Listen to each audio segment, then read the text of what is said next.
한국이나 뉴욕이 위도상 위치가 비슷해서 계절도 거의 비슷하게 가는 것 같습니다.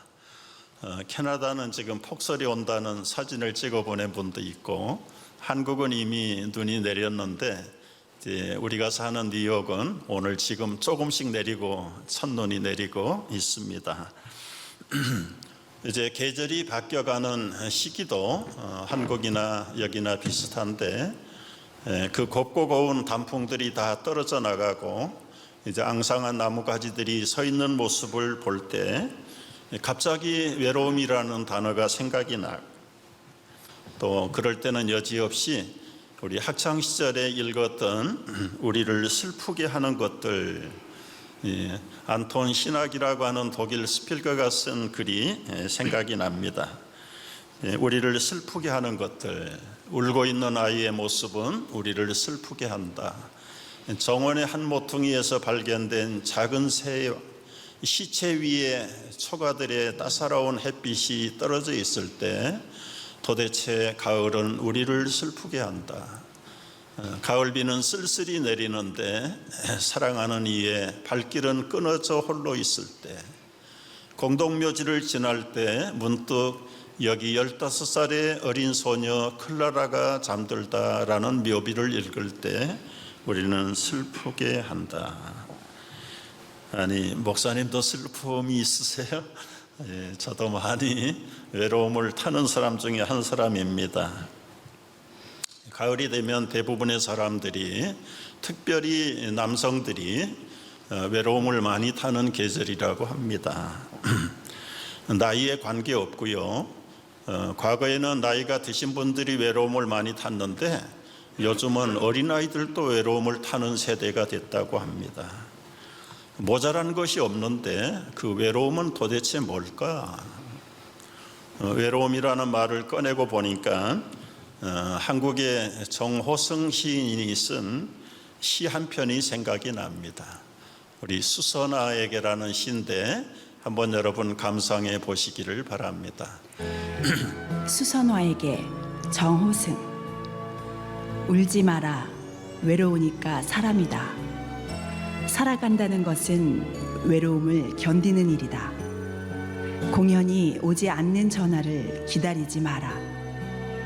눈이 오면 눈길을 걸어가고 비가 오면 빗길을 걸어가라. 갈대숲에서 가슴 검은 도요새도 너를 보고 있다. 가끔은 하느님도 외로워서 눈물을 흘리신다. 새들이 나뭇가지에 앉아있는 것도 외로움 때문이고, 내가 물가에 앉아있는 것도 외로움 때문이다. 산 그림자도 외로워서 하루에 한 번씩 마을로 내려온다. 종소리도 외로워서 울려 퍼진다. 수선화는 자기의 미모에 빠져서 물에 빠져 죽은 미 소년이 한 송이 꽃으로 피었다고 해서 수선화인데, 영어로는 나르시스라는 단어를 씁니다. 결국은 자기 연민, 아무도 받아줄 수 없는 자기 사랑, 자기 스스로의 외로움 속에 피어난 꽃이 수선화입니다. 현대를 살아가면서 때로는 조용히 남몰래 외로움의 눈물을 흘리는 오늘의 수선화 같은 여러분들에게 울지 마라, 외로우니까 사람이다. 이 시를 쓴 시인도 외롭기는 마찬가지, 고독적인 근원이 숙명적인 인간의 존재라는 것입니다. 외로움은 성격 장애도 아니고 심리적 문제도 아닙니다. 살아간다는 것은 외로움을 견디는 일이다. 공연히 오는 전화를 기다리지 마라. 눈이 오면 눈길을 걸어가고 비가 오면 빗길을 걸어가라. 여기서 말하는 눈과 비는 우리 인생의 길에 나타나는 시련들을 표현하기도 합니다. 어떤 시련이 올지라도 담담하게 그 길을 걸어갈 것을 권합니다. 갈대숲에 가슴 검은 도요새가 가끔은 하나님이 너를 보고 있다.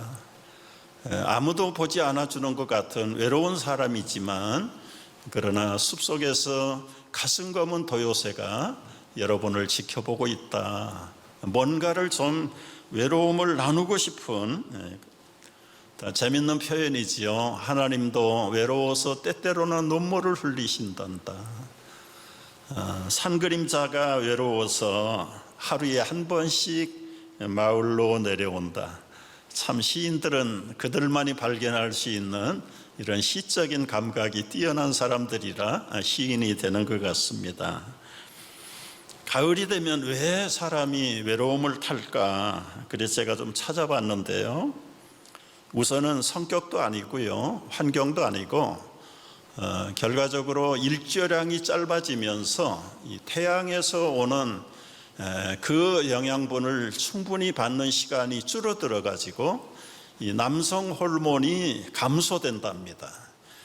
남성 호르몬이 감소가 되면 우리 몸의 컨디션이 부자유해지고, 그리고 마음이 쓸쓸해지고, 그리고는 자꾸 이렇게 다운되는 그런 감각을 느끼게 되면서 육체 활동이 움츠러들게 되고, 무기력해서 자꾸만 눕기를 기대하고 생화학적인 반응이 나타나서 심리적으로 편안함을 빼앗아가는 현상이 바로 가을에 나타난 남성들의 심리라고 말합니다. 그래서 그 일조량이 좋은 그 지중해 연안에 있는 사람들은 우울증을 앓는 사람들이 1%도 안 된답니다. 그런데 이제 북극 쪽에 가까이 사는 사람들, 밤이 길고 구름이 많고 안개가 많은 그런 지역에 사는 사람들은 이 우울증 증세가 10%를 넘어갈 만큼 많은 사람들을 괴롭게 만든다고 합니다. 원인이 어찌하든지 간에 우리를 슬프게 하고 외롭게 하고 때로는 허무한 인생의 감정이 꼭 나쁜 것만은 아니다. 왜냐하면 그런 감정들이 지나온 내 삶을 돌아보게 만들고 나의 미래를 점쳐보는 촉매제가 되기 때문에 나쁜 일은 아니라고 생각이 되어집니다. 문득문득 쓸쓸해지고 외로울 때 우리 삶이 무엇인가를 생각해 봅니다. 도대체 나는 누군가? 어디서 왔다가 어디로 가는 존재인가? 매일 똑같은 일을 반복하는 나의 현실의 삶에 무슨 의미가 있을까? 도대체 왜 나는 살아야 될까? 무엇을 위해서 살아야 된단 말인가? 더더구나 우리의 사랑하는 가족들이 하나 둘, 또 가까운 이웃들이 한 사람 두 사람 떠나가면 우리는 더 외로움을 많이 느껴요. 정말 인생이 무엇인가를 사색하지 않을 수가 없어요. 여러분, 저도 저희 집안에서 지금 순서를 보니까 두 번째, 저보다 2살이 많은 사촌 형님이 한 분 계시고 그 위에 어른들은 다 떠났어요. 이미 이제는 내 차례가 가까웠다는 것을 생각 안 할 수가 없죠. 도대체 우리가 살아서 끝은 무엇인가? 이 외로움의 끝자락은 어떤 것인가에 대해서 살만한 가치가 있는지, 아니면 무의미하게 시간만 세월만 보내다가 그저 나뭇잎 사라지듯 우리가 사라져야 될 존재들인가? 이 삶의 존재를, 그리고 삶의 허물을 우리보다 더 깊이 오래전에 음미하고 고민했던 우리 인생 선배의 고백을 우리가 읽었어요. 전도자가 이르되 헛되고 헛되며 헛되고 헛되니 모든 것이 헛되도다. 이 삶의 무상함을 수레했던 이 선배는 3000년 전에 그 유명한 솔로몬 왕입니다. 타종교에서도 인생 공술의 공수고 세상만사 무상함 많이들 노래하지요. 도대체 솔로몬 왕이 무엇이 부족해서 인생은 허무하네 모든 삶이 무의미하네. 뭐가 부족했을까요? 그분은 전혀 부족함이 없는 사람이었습니다. 물질이면 물질, 심지어 여자면 여자, 명성이면 명성, 지혜면 지혜, 인류 역사상 그를 따라갈 만한, 비교할 만한 대상이 없어요. 여러분, 솔로몬이 누렸던 부가 얼마인지 기록을 찾아보니까 이렇게 돼 있어요. 솔로몬의 한 가족이 하루에 먹는 음식량이 얼마인가? 고운 밀가루가 30섬, 거친 밀가루가 60섬, 살찐 소가 10마리, 목장 소가 20마리와 양 100마리, 그 밖에도 수사슴, 노루와 암사슴과 살찐 새들이 식탁에 올라가야 돼요. 그가 먹고 마시고 손이 닿는 곳, 몸이 닿는 곳은 전부 다 황금이다, 황금. 레바논 수풀에 있는 별장까지도 순금으로 만들어졌어요. 무엇이 모자랍니까? 지혜? 그의 지혜를 따를 사람이 없다라고 역사는 기록하고 있어요. 남성들이 아무리 많아도 거절하지 않는다는 여성에 대한 애정, 놀라지 마십시오. 솔로몬은 1000명의 아내와 첩을 거느렸던 사람입니다. 그러면 I am so happy 그래야 될 텐데, 이렇게 모자람이 없는 넘치는 삶을 살았던 솔로몬의 입에서 나온 이야기에 헛되고 헛되니 모든 것이 헛되다. 여러분, 과연 인생이 무엇이 헛되고 어떤 것이 헛되게 느껴집니까? 눈을 들어서 고개를 들어 눈길이 닿는 곳마다 모든 게 헛된 거예요. 한 세대는 가고 한 세대는 오되 땅은 영원히 있도다. 여러분, 우리 한국인들은 최근에 전직 대통령 2사람을 보냈습니다. 우리가 보낸 건 아니지만 갔어요. 지금 한 분은 장례 중에 있죠. 사랑하는 어머니를 땅에 묻고 어제 묻고 오늘 새벽에 돌아온 우리 식구도 있습니다.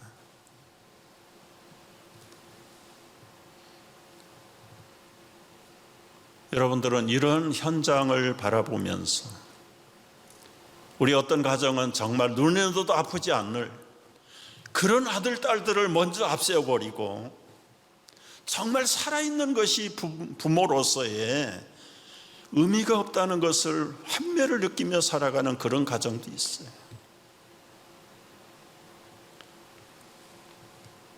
그럼에도 불구하고 그 밤이 지나면 그 다음날 여김없이 해는 뜨고 해는 지되 그 떴던 곳으로 빨리 돌아갑니다.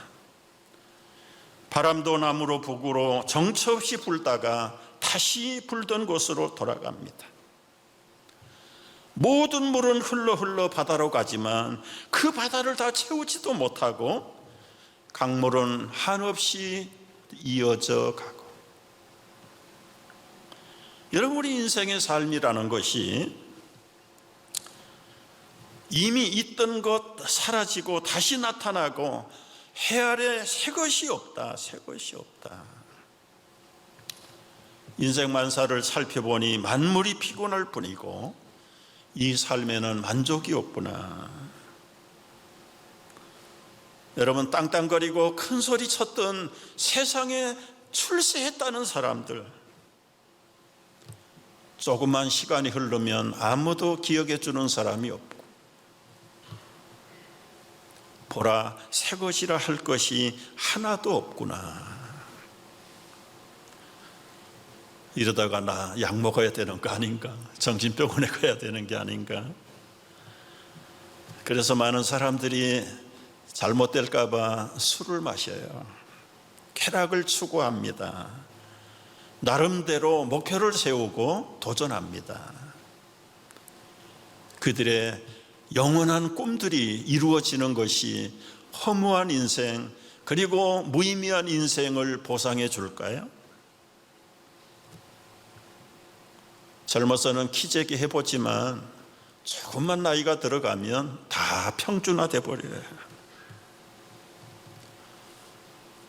여러분, 이러다가 성경이 염세주의를 가르치나, 인생은 비관적인 인생관을 가져야 되는가? 결코 그것은 아니에요. 지금 우리의 인생의 대선배였던 솔로몬이 우리가 하는 고민을 대신하고 있는 겁니다. 이 인생의 무의미와 허물을 어떻게 풀어갈 것인가? 그래서 솔로몬이 스스로 노력해봐요. 2장 1절에 보면 내가 시험 삼아 나를 즐겁게 하리라. 그가 첫 번째 자기의 허무한 인생을 극복하기 위해서 취한 방법이 쾌락입니다. 엔조이입니다. 술로 내 육신을 즐겁게 할까? 쾌락을 추구해 본다면 인생이 좀 달라질까? 아니면 사업을 확장해 볼까? 새 집을 짓고 이사하면 어떨까? 허무한 인생이 좀 달라질까요?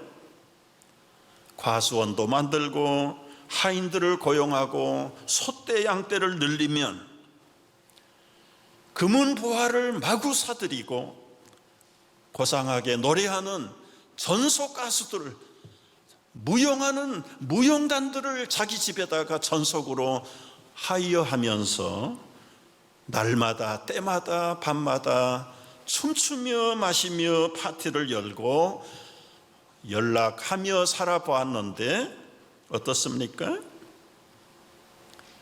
자기 눈이 원하는 대로 다 해봤지만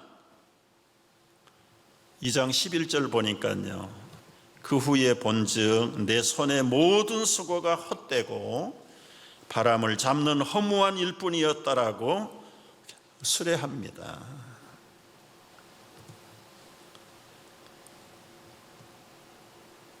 여러분, 우리가 인생을 살면서 평준화 이야기를 들어요.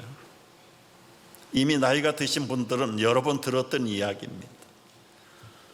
뭐 좀 젊고 시작하는 20, 30대에 누가 크냐, 누가 예쁘냐, 누가 더 똑똑하냐, 기재기 하지만 사실은 1, 20년만 지나가면 도토리 기재기예요.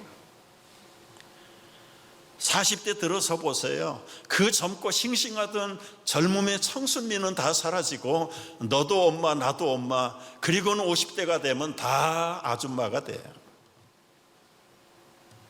미모의 평준화, 지성의 평준화, 교양도 평준화가 돼버려요. 60대가 되면 물질이 있거나 없거나 부자나 가난한 자나 하루 세 때도 제대로 못 먹어야 소화불량에 걸린 사람도 많아요. 70대가 되면 정신줄의 평준화가 이루어진답니다. 깜빡하기는 박사 교수님이나 초등학교 출신 할아버지나 오히려 그분들이 더 기억력이 좋아. 80대가 되면 목숨의 평준화가 이루어진다고 합니다. 여러분, 이런 인생이 살아야 될 의미가 뭘까요? 다 기재기 해봤지만 2장 14절 보니까 그래봐야 둘 다 같은 운명에 빠진다. 그걸 솔로몬이 벌써 알았어요. 체득했어요. 15절에 보면 내가 내 마음속으로 이르기를 우매자가 당한 것을 나도 당하리니 내게 지혜가 있었다 한들 내게 무슨 유익이 있으리요. 이에 내가 내 마음속으로 이르기를 이것도 헛되도다 하였도다. 지성이 뛰어나고 재주가 뛰어나고 소유가 많다고 한들 23절 보니까 일평생 근심하고 수고하지만 결과는 슬픔만이 남는 것, 밤낮 쉬지도 못하고 애써봐야 헛것. 그러니 어떤 사람들은 삐뚤어진 사람도 있다. 24절에 보면 먹고 마시는 것밖에는 인생에 기쁨이 없으니 에라 부어라 마셔라 먹고 나눠보자. 누가 나보다 더 잘 먹고 잘 노는 사람이 있을까? 나와보라 그래. 그러면서 세계를 헤집고 돌아다니면서 먹고 마시고 노는 사람도 없잖아요. 여러분, 이런 인생을 값 있는 인생이라고 말할까요? 너무 허무하니까 그 허무한 것을 메꿔 보기 위해서 최후의 발악을 하는 그런 극단적인 사람들도, 도대체 왜 사람들은 인생의 의미가 없을까요? 우리 인생을 먼저 살았던 어거스틴이라는 인생의 대선배가 남긴 이야기입니다. 왜 인생이 허무하고 무의미할까? 모든 인간의 마음에는 채울 수 없는 큰 구렁텅이, 공간이 있다는 것입니다. 이 공간의 존재가 뭘까?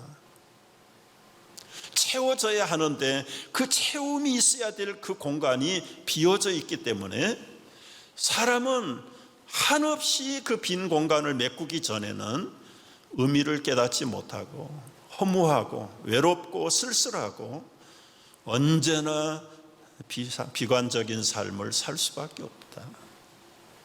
그 빈 공간의 존재는 뭘까요? 어거스틴은 그걸 말하고 싶은 거예요. 인간의 태초에 어떤 출발이 있었는가에 대한 존재론적인 출발의 존재를 얘기해요.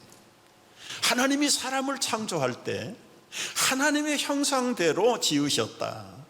그런데 그 하나님의 형상이라는 게 이 눈, 코가 붙어 있는 모양이 아니라 하나님이 영적으로 가지고 계시는 세 가지 속성, 의와 진리와 거룩, righteousness, truth and holiness, 이게 하나님의 영적인 존재고 형상이다.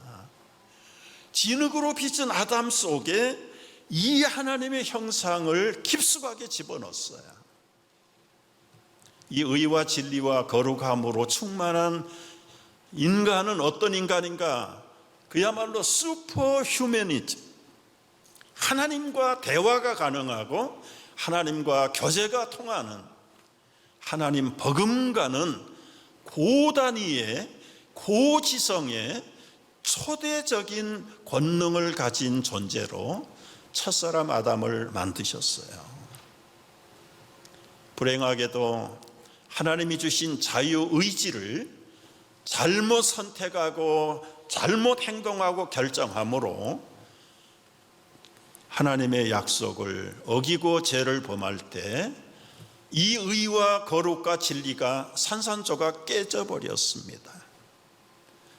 그 의와 진리와 거룩이 있던 자리가 이제는 끝없이 메꿔도 메꿀 수 없는 empty 스페이스가 되어버린 거예요. 허무하다. 뭐가 허무하다는 말입니까? 있어야 될 하나님의 형상이 제자리에 없는 것 때문에 인생은 허무가 시작된 것이고, 이 허무를 해결할 방법이 없습니다.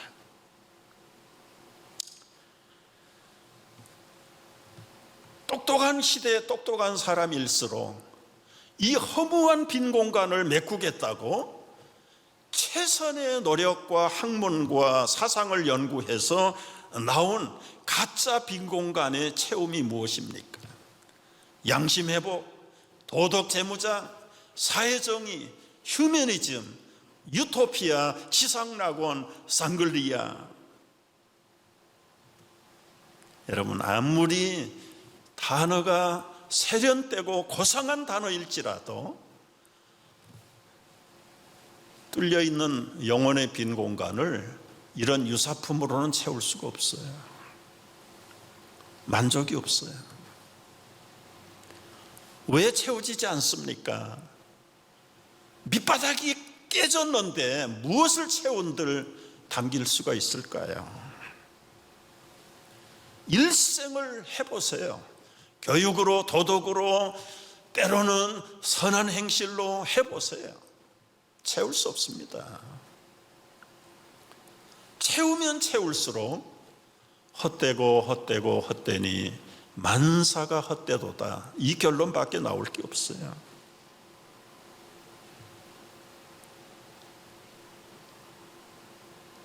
여러분 모르겠어요. 저는요, 2~3살 의식이라는 게 생길 때부터 이상하게 빈 하늘만 보여요.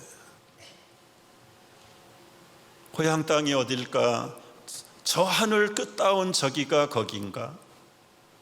동요에도 나오는 것처럼 어디를 봐도 빈 공간이 보이고 부족함이 없음에도 늘 어린 가슴이 시려웠던 것을 기억해요.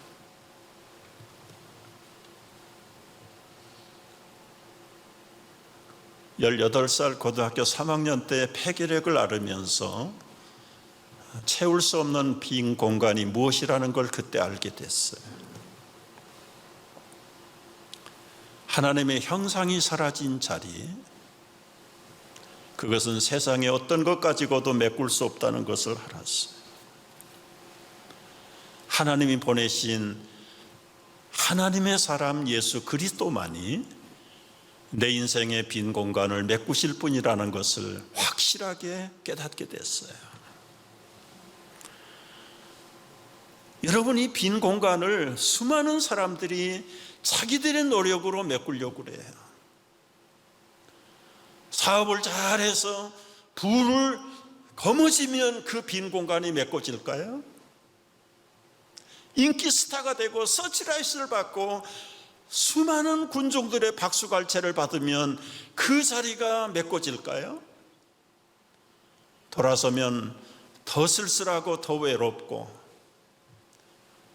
그래서 유명 연예인들이, 가수들이 호텔에 들어가서 홀로 외로움을 견디지 못하고 그날 밤에 먹다가 숨이 끊어진 사람들이 한두 사람들이야.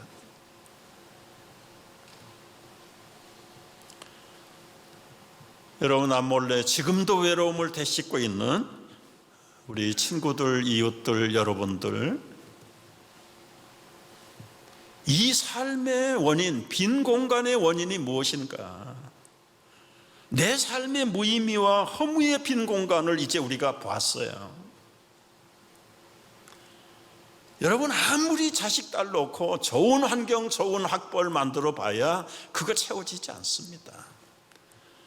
그러면 무책임하게 살라는 말은 더더구나 아니지요. 솔로몬이 이걸 발견하는 거예요. 솔로몬이 내린 처방을 여러분과 나누고 싶어요. 전도서가 끝나는 허물을 37번씩이나 외쳤던 솔로몬이 이 허물을 치료하고 회복할 수 있는 단 하나의 비결, 전도서 12장 13절에서 이렇게 말합니다. 이 허무한 인생의 결국을 다 들었으니 하나님을 경외하고 그의 명령을 지킬지어다.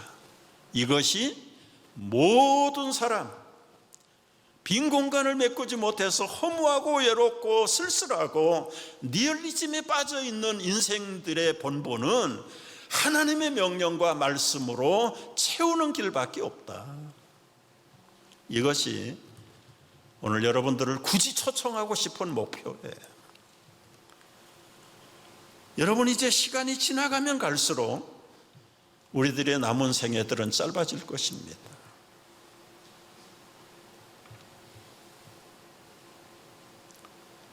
이 비상한 처방을 지금 받아들이지 않는다면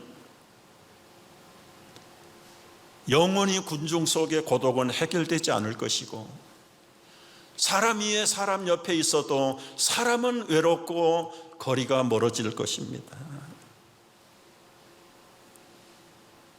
예수님이 이 사명을 받고 2000년 전에 이 땅에 사람으로 오셨어요. 그리고 수많은 모든 인생들을 초청했습니다. 수고하고 무거운 짐진 자들아, 다 내게로 오라. 내가 너희를 쉬게 하리라. 그 쉬게 한다는 말은 한없는 무의미의 반복 속에 다람쥐 쳇바퀴 도는 무의미의 반복을 이제는 새로운 보람으로 바꿔주겠다. 왜 살아야 하는지, 어떻게 사는 것이 보람있고 행복되고 기쁜 삶인가를 내게 오는 자마다 내가 회복시켜 주겠다고 하시는 초청의 말씀이세요. 예수 믿으라 그러면 무슨 교회 머릿수 늘리기 위해서 예수쟁이들이 하는 일이라고 편견을 갖지 마십시오. 여러분이 해결할 수 없는 여러분의 생명, 여러분의 영원한 삶을 하나님이 회복시키시고 고치시겠다는데 이 편견의 안경을 벗어버리십시오. 듣지 말아야 될 것들을 막아버리고 진정 들어야 될 이 복된 복음의 소식을 듣고 예수 앞으로 나오셔야 됩니다. 인생은 결코 외로운 존재가 아닙니다. 허무한 존재도 아닙니다. 살아볼 만한 가치가 있습니다. 여러분 안에 뚫린 그 빈 공간만 채우면 여러분 인생이 어떻게 변할까요? 슈퍼 라이프가 될 수 있어요. 예수 그리스도가 여러분의 그 빈 공간에 채워져야 합니다. 그분이 여러분의 세이비어로, 구주로, 나의 인생의 주인으로 모셔드린다면 그날부터, 그 시간부터 우리의 인생은 달라집니다. 저는 불행한 죽음의 질병 속에서 이 예수 그리스도가 찾아와 주셨고 그날 이후로 저의 염세적인, 비관적인, 허무주의적인 인생관이 오늘 바뀌어버렸어요. 여러분의 무능력, 무의미가 능력으로, 의미로, 보람으로 바뀔 수 있는 단 하나의 극약적인 처방은 예수 그리스도를 여러분의 구주로, 왕으로 모시는 것입니다. 오늘 이 시간 이 귀중한 초청에 여러분을 그렇게 긴 시간 기도하면서 여러분들을 위해서 기도해온 이유들이 있어요. 우리 한번 겸허하게, 겸손하게 오늘 마음문을 활짝 여시고 우리 한번 눈을 감고 저를 위해서, 저를 따라서 한번 기도해 보겠습니다. 이미 예수님 모시고 사는 우리 성도들도 오늘 이 시간 겸손한 마음으로 예수님을 재영접한다고 해서 탈날 일이 없어요. 우리 한번 진실한 목소리로 따라서 저와 함께 기도합니다. 하나님 아버지, 지금까지 내가 누구인지 몰랐습니다. 나는 결코 허무한 인생임을 이제 알았습니다.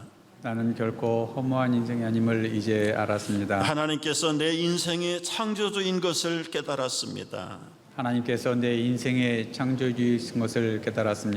내가 충분히 살아볼 가치 있는 인생임을 깨닫게 하시니 감사합니다.